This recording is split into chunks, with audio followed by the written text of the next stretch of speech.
3 முறை சிறைக்கு போயிருக்கிறாரு. அப்ப நான் என்ன கேள்வி கேட்கிறேன் அப்படின்னா, எம்ஜிஆர் காலத்துலதான் குண்டர் தடுப்பு சட்டம் கள்ளச்சாராயத்துக்குன்னு கொண்டு வரப்பட்டது. குண்டர் தடுப்பு சட்டத்தினுடைய ஹிஸ்டரி என்னன்னாக்க, எம்ஜிஆர் காலத்துல முதல்ல 1980 கொண்டு வரப்பட்டது.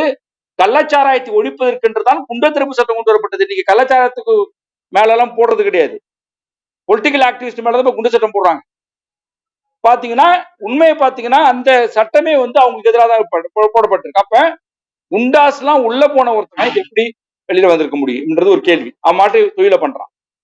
ஏற்கனவே இன்னொரு என்னன்னு சொல்றாங்கன்னா, அங்க மலையிலிருந்து இறக்கப்பட்ட அந்த சரக்கு வந்து போக சின்னதுரை என்கிற அந்த நபர், அந்த ஆளுதான் இந்த மெத்தனால் என்கிற இந்த இதை வந்து ரொம்பவும் வீரியமா கலந்து அதிகமாக போதையை கொடுக்கக்கூடிய இடம் அப்படின்றதுக்காகவும், ஏன்னா அந்த இயல்பான சரக்குக்கு நேரம் காலம் எடுத்துக்கொள்ளும், அது காய்ச்சுவதற்கு கூடுதலான நேரம் இருக்கும் அப்படின்றதுக்காக மிக குறைவான இதுல செய்யலான்றதுக்காக தான் இந்த ஆள் கலந்திருக்கிறாரு.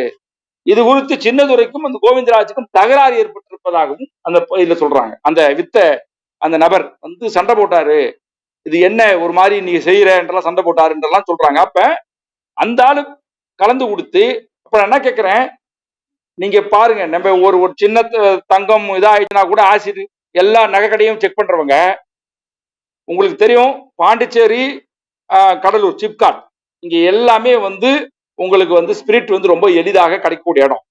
அங்க யாருன்றது கண்காணிக்கக்கூடிய சிஸ்டமே இவங்க கண்காணிக்கப்படல. அங்கிருந்தா இந்த இடம் வந்திருக்குன்றதையும் ஒரு கணக்க அவங்க சொல்றாங்க.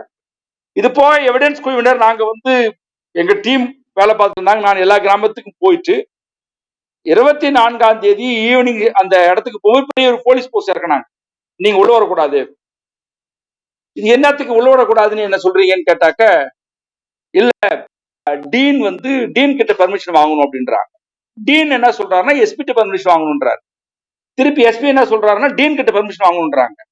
அப்புறம் டீன் தரப்புல என்ன சொல்றாங்கன்னா, இல்ல இது கலெக்டர் வந்து நோட்ஸ் போட்டு கொடுத்துருக்காருன்னு. இப்ப கலெக்டர்கிட்ட கேட்டாக்கா, இல்ல சென்னையில இருந்து நோட்ஸ் போட்டு கொடுத்துருக்காங்க, எவிடன்ஸ் மட்டும் உள்ள வரக்கூடாது.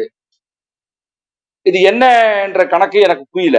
ஏன்னா இந்த மரணங்கள் ஐசியூல யாரையுமே எந்த ஜேர்னலிஸ்டும் உள்ள விடுறது இல்லை. அவங்க ஜெனரல் வார்டோட தான் போற வரவங்க எல்லாம். நாங்க ஐசிக்கு போவோம் தெரிஞ்சுதான் அந்த உண்மை கணக்கு என்ன என்றதை கண்டுபிடிச்சிருவோன்றத கணக்குல மனசுல வச்சுதான் ஹாஸ்பிட்டல்ல நம்மளை விடலன்றதும் தெரிஞ்சிருக்கு. அதுக்கு 2 எம்எல்ஏக்களும் ஒரு அமைச்சரும் இது விடக்கூடாது என்று சொன்னதாக ஒரு நம்பகமான தகவல் எங்களுக்கு அங்கிருந்தே வருது.